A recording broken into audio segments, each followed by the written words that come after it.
Juga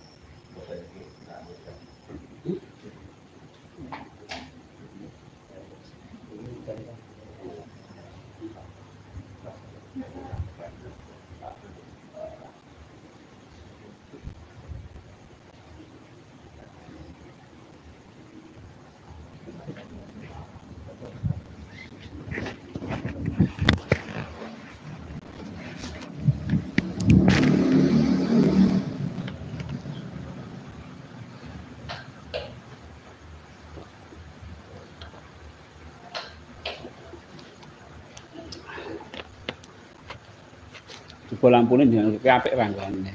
Kenapa? Lampu kayak durupnya tambah apik lah. Apa? Kuing. Hasilnya. Jenengan pesannya kita Pak Asin. Apik lah Pak Asin. Iya. Itu lu padang.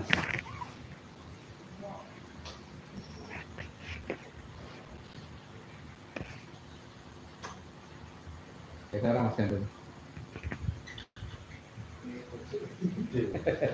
Ora pinter ngepaske no.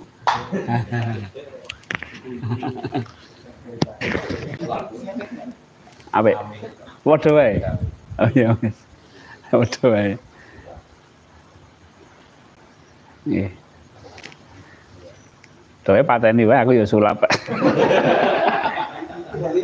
Lah padha wae kok. Lah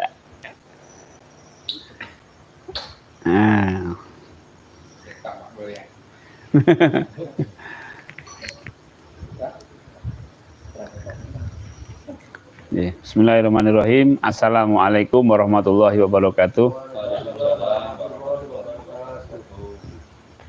Alhamdulillah, alhamdulillah, alhamdulillahirabbil alamin.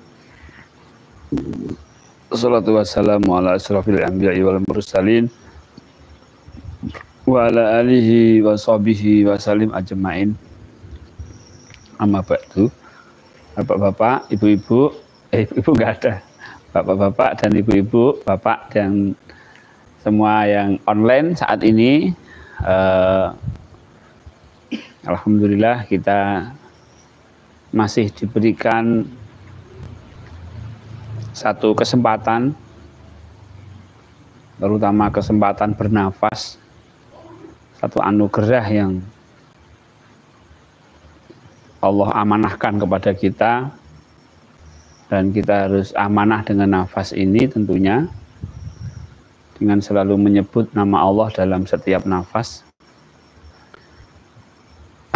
Bapak Ibu, salawat dan salam kita sampaikan kepada junjungan kita Nabi Muhammad Sallallahu Alaihi Wasallam.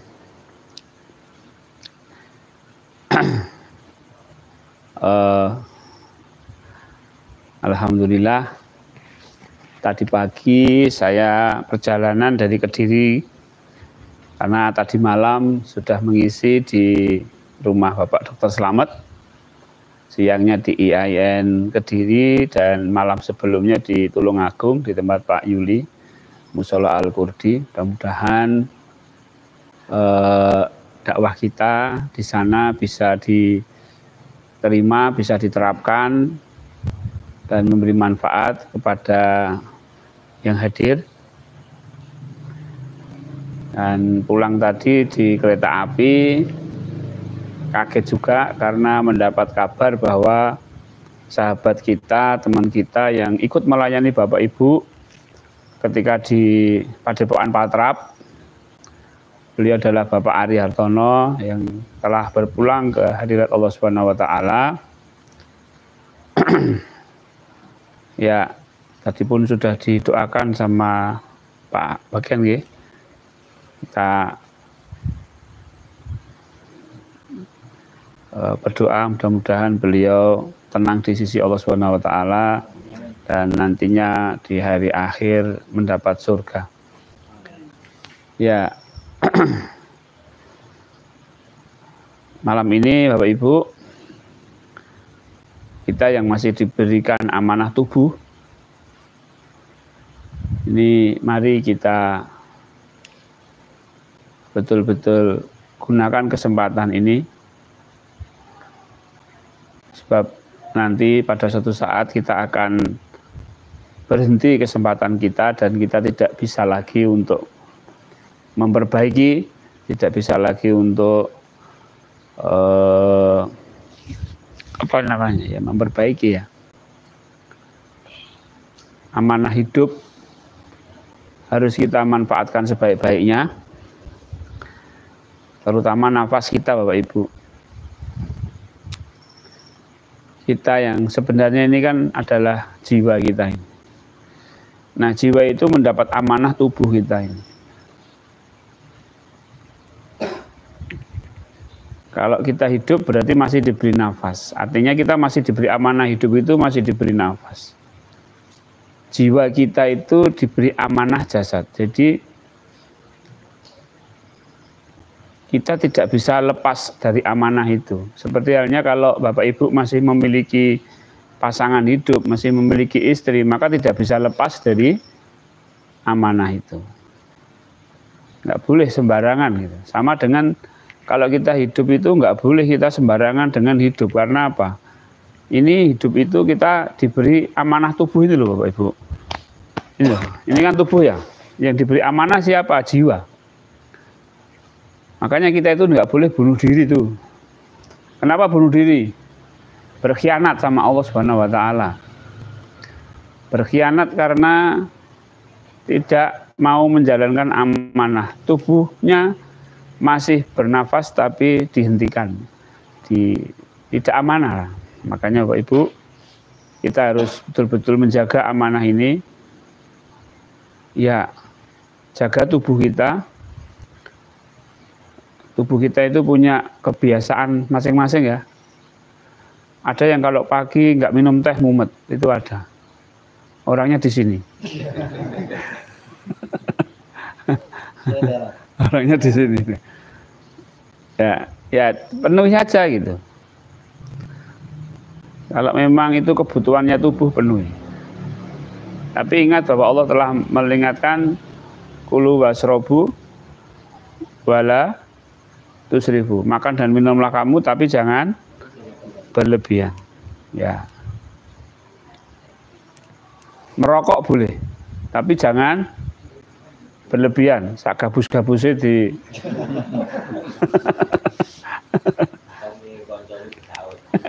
sahut.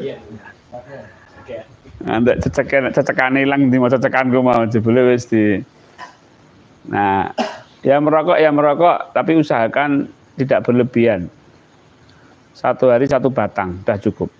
Cukup nggak Pak?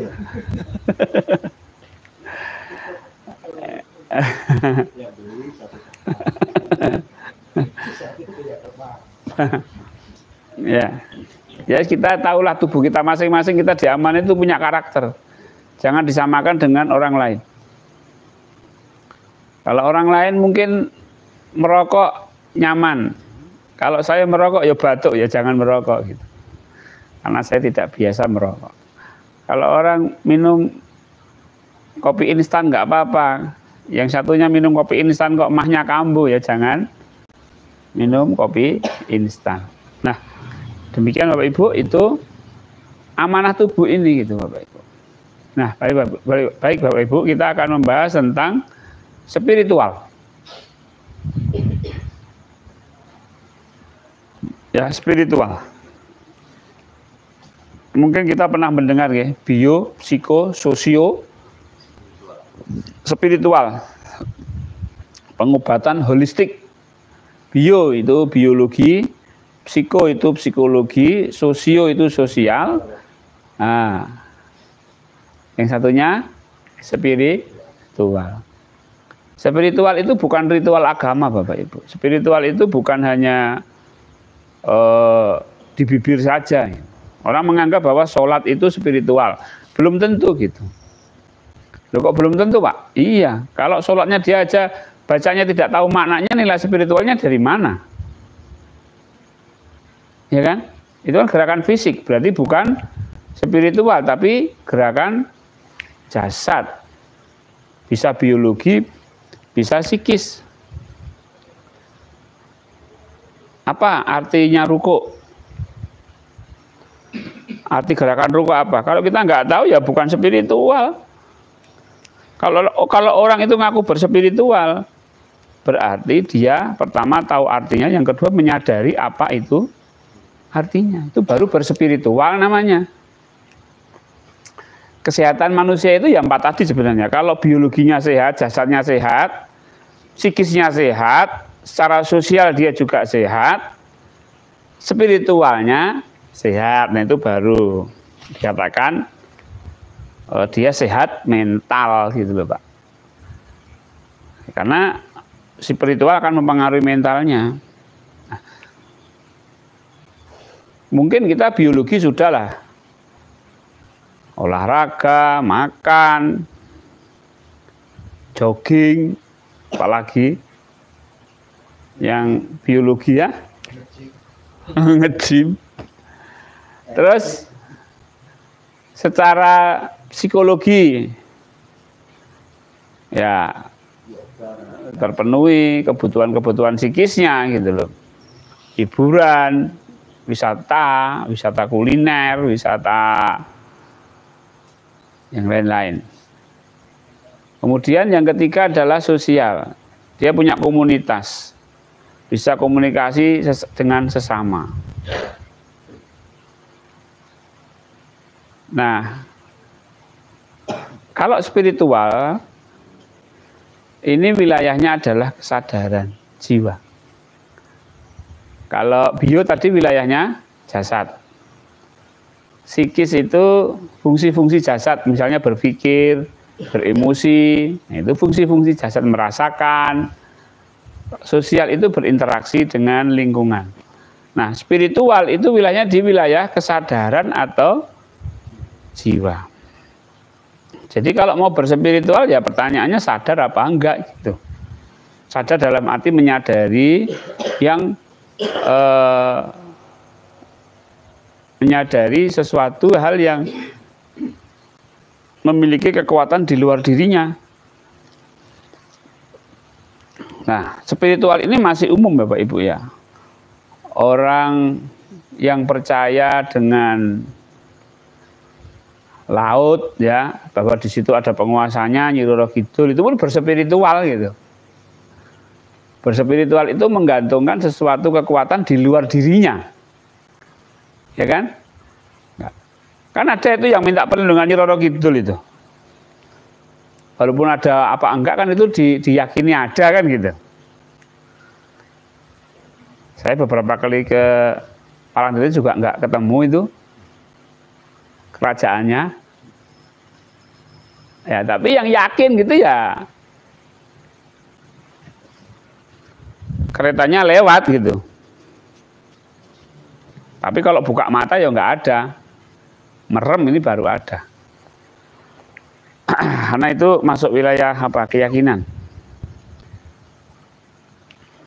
Nah, semua orang bisa berspiritual.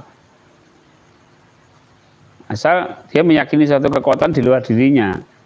Nah, tentu kita di dalam Islam meyakini sesuatu kekuatan di luar diri kita, tentu itu adalah Allah. Nah, spiritual Islam itu kita menyadari adanya Allah yang punya kekuatan. Itu namanya berspiritual.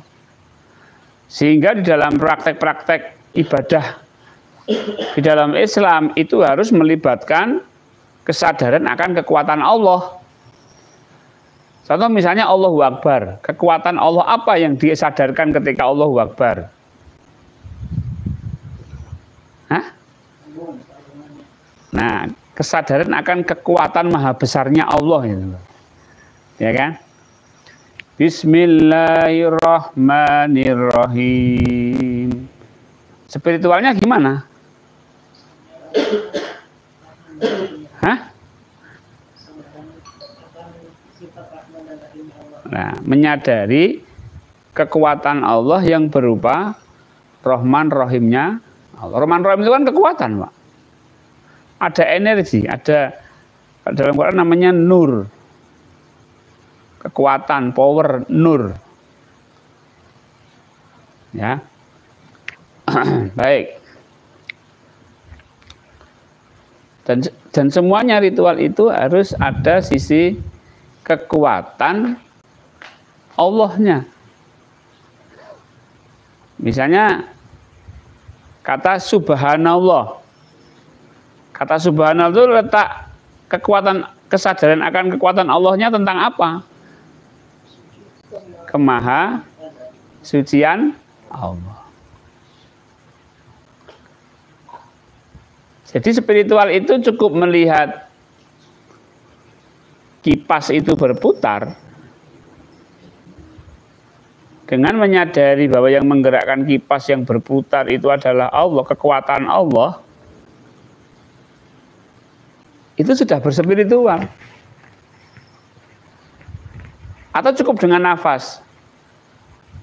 Nafas masuk, nafas keluar, kita sadari bahwa yang menggerakkan nafas ini adalah kekuatan Allah.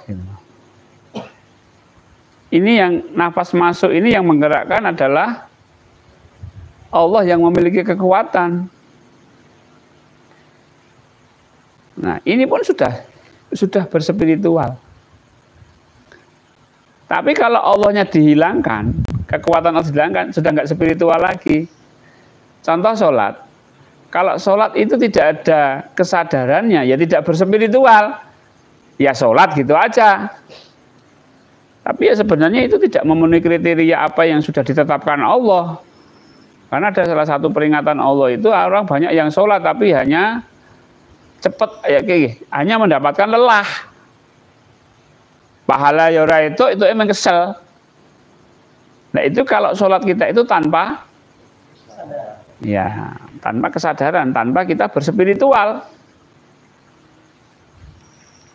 Ya. Kita baca Rabbi fili warhamni wajibuni warfa'ni wadini warzukni wa'afini wa'fu'ani. Kesadarannya itu jalan apa tidak?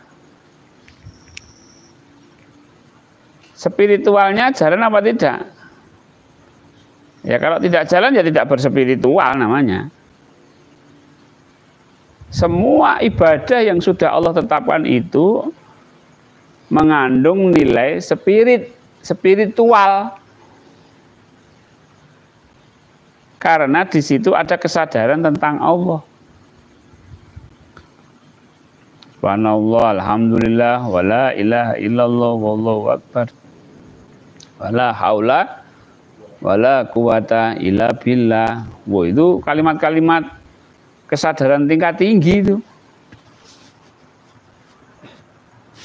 Kalimat kesadaran tingkat tinggi. Kalau itu disadari, tapi kalau tidak disadari ya kayak biasa aja. Mungkin kayak bio itu loh. Assalamualaikum. Assalamualaikum. Ya. Dia bola-bola assalamualaikum ya tetap dia nggak berspiritual gitu loh. Mau dia bisa baca diajari hu Allah, hu Allah, hu Allah, hu Allah ya tetap bio gitu. Wow. Pak Wahid. Ya nggak tahu artinya dia. Itu kalau mau melibatkan unsur spiritual. Pak, saya ibadah sholat nggak usah berspiritual Pak, pokoknya sholat aja, ya sudah. Tapi kan tidak memenuhi kriteria. Dalam satu Quran apa hadis lupa itu, la taqrabus sholata wa antum sukaro. Jangan kamu mendekati sholat ketika dirimu mabuk. Itu apa coba sebenarnya? Mabuk rasa sadar mau. Aslinya. Jadi ketika sholat harus betul-betul sadar. Ini aku ini menghadap siapa ini? Allahu Akbar. Sadar. Sadar saya menghadap Allah. Nah ini namanya berspiritual. Ini namanya berspiritual. Nah kadang-kadang orang Islam itu banyak sekali mendapat ejekan. Gitu Pak. Mending ikut meditasi Buddha. Kena itu tenang gitu Pak. Wah itu. Orang mencari ketenangan, bahkan orang Islam aja ikut yoga loh Pak. Katanya di sholat tidak mendapatkan ketenangan, tapi di yoga mendapatkan ketenangan.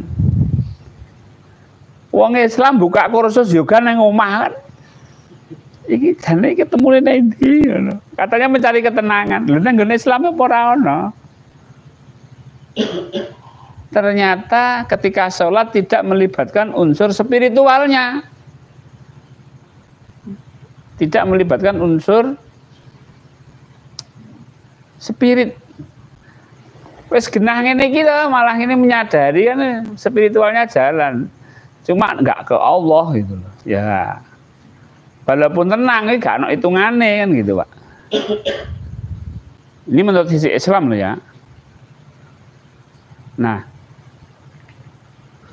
idealnya adalah ketika kita sholat itu ada kesadarannya Allahu Akbar. Kesadarannya apa? Menyadari Allah yang Maha Agung. Allahu Akbar. Nah, ini ada spiritualnya. Ada nilai spiritualnya. Loh, itu kan di syariat nggak ada. Loh, memang ini bukan syariat. Kita sholat mau sadar Allah atau enggak itu sholatnya sah. Karena urusan fikih itu bukan urusan hakikat, itu urusan syariat. Syariat tanpa hakikat ya piye? Gitu, Pak. Orang itu kalau nggak pakai hakikat nggak tahu, Pak. Aku jane uripe ngopo lagi? Ora ana tujuane blas ya. Mangan ngele ya semangan, ngantuk ya turu. Enggak ada tujuan hidupnya itu. Nah, itu. Karena enggak ada kesadaran.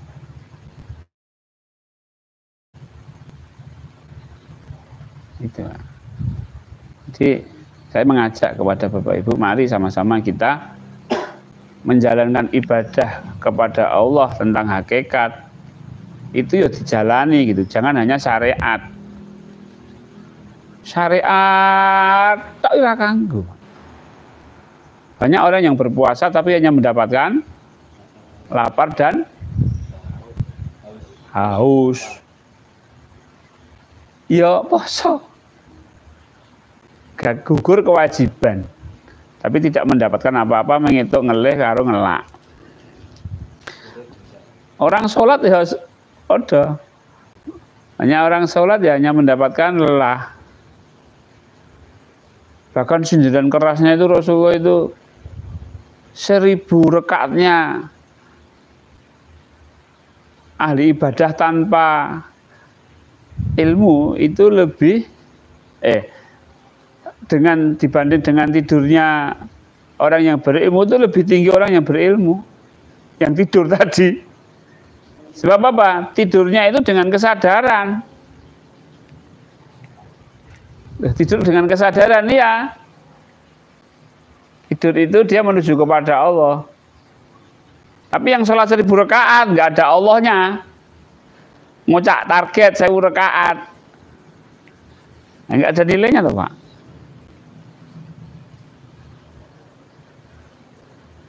Nah, ini kadang-kadang orang itu juga nggak paham tentang sholat.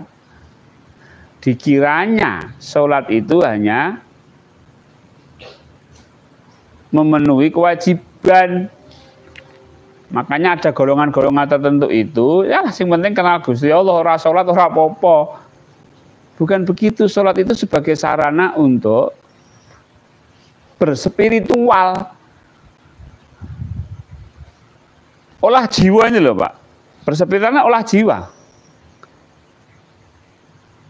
Apa jiwanya? Jiwanya mengagungkan. Jiwanya tunduk. Jiwanya memuji. Jiwanya sujud apa pasrah. Ini namanya olah jiwa namanya, Pak. Nah. Jadi itu yang diolah adalah jiwanya. Kalau jiwanya nggak diolah, ya nggak ada pengaruhnya apa-apa. Cuma gugur kewajiban aja.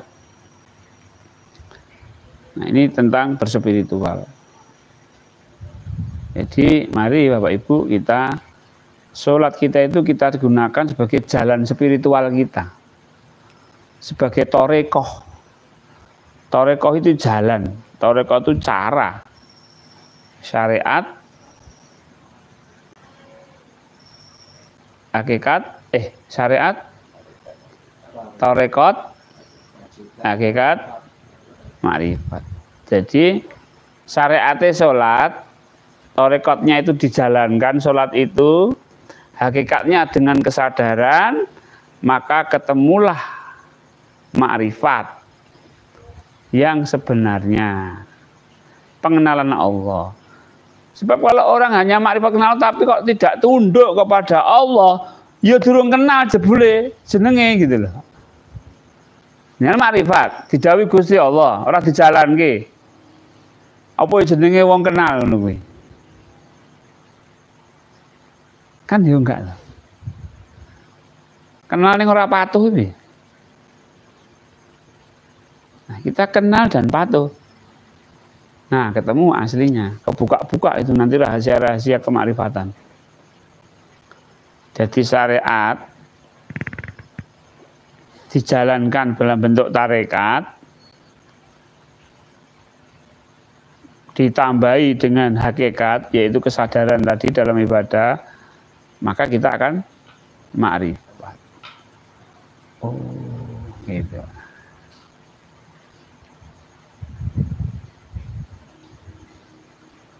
Jadi berspiritual.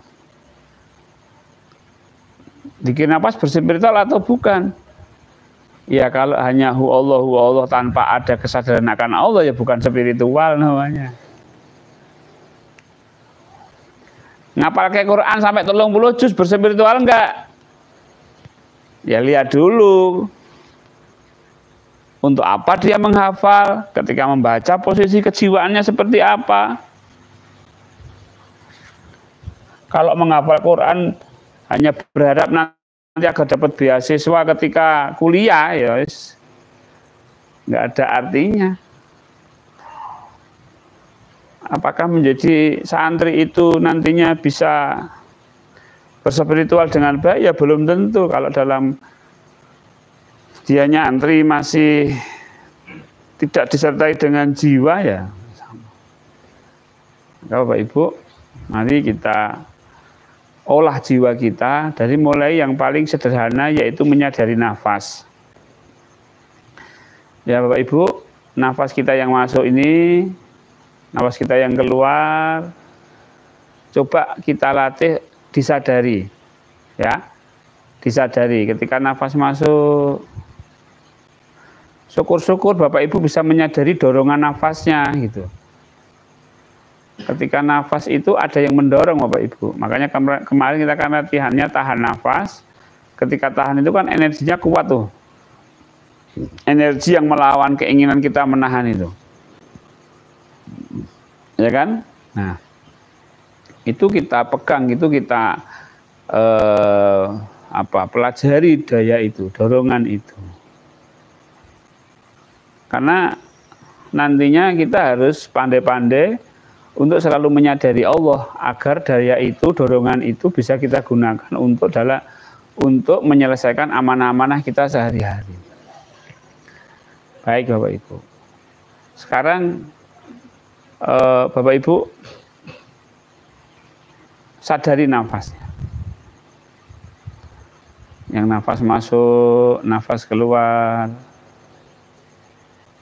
Nah, mari kita sekarang berspiritual Bapak Ibu.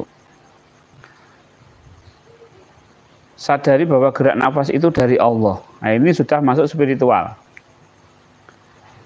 Baik Bapak Ibu, kami persilahkan untuk menyadari nafasnya yang naik dan nafasnya yang turun.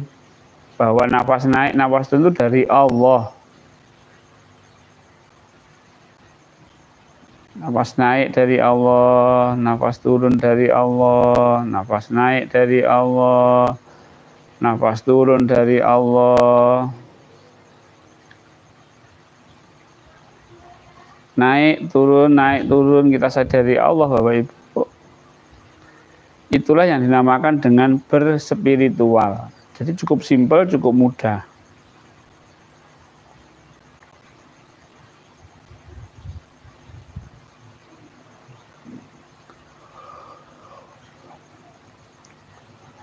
Baik, kemudian sebut nama Allah dalam setiap hembusan nafas. Ketika nafas masuk, nafas keluar, Allah.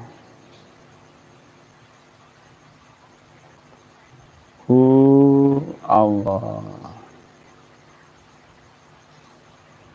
Sadari Allah. Kita sebut namanya dengan sebutan hu, artinya dia. Dia siapa? Dia Allah.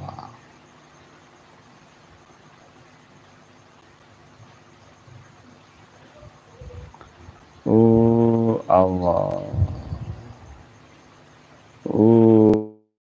Allah. Ini berspiritual Bapak Ibu. Jadi melibatkan Allah dalam setiap gerak yang ada pada tubuh, yaitu gerak nafas.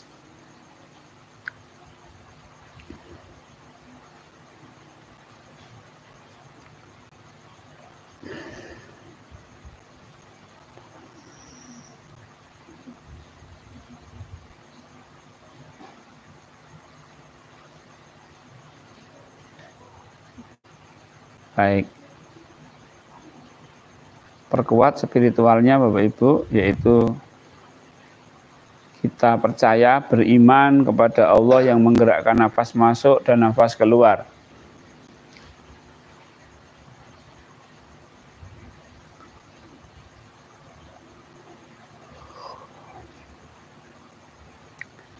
Kita beriman kepada Allah bahwa Allah menggerakkan nafas kita masuk dan menggerakkan nafas kita keluar.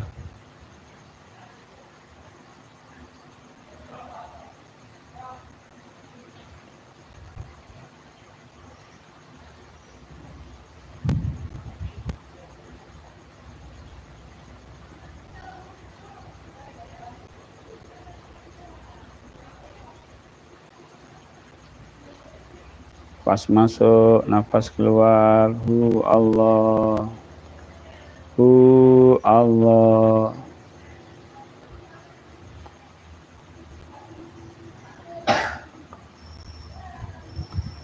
Torekotnya nafas, hakikatnya sadari nafas itu dari Allah.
Baik, Bapak Ibu, gerak nafas menjadi gerak spiritual ketika kita menyadari nafas itu adalah dari Allah. Keluar, masuk.